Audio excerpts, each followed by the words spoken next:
భద్రాద్రి జిల్లాలోని కాకతీయ యూనివర్సిటీ వరుస చోరీలు వివాదాలతో సతమతమవుతుంది. ఒక ల్యాబ్ అటెండర్ బదిలీ విషయంలో ఒక అటెండర్ బదిలీ అయిన ప్రాంతానికి వెళ్ళలేదని, అందుకే అక్కడ విలువైన వస్తువులు చోరీకి గురయ్యాయంటూ ప్రచారం జరుగుతుంది.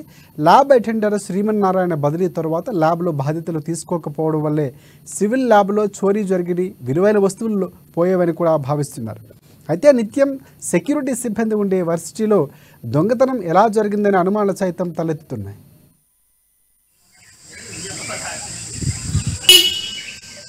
కంపల్సరీ యూనియన్ అనేటప్పుడు 2 గ్రూపులు ఉంటాయి.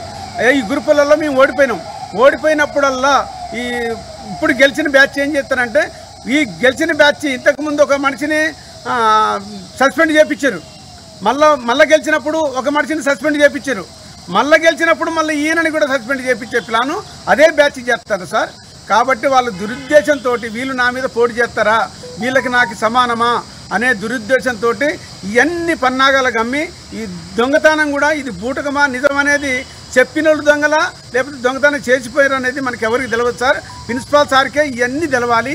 పోలీస్ స్టేషన్లో కంప్లైంట్ ఇస్తే పోలీసు వాళ్ళే చెప్పాలి సార్. అంటే ఈ దొంగతనం జరిగిందని మీరు నిజమే అనుకుంటున్నారా? నిజం చెప్పారా సార్?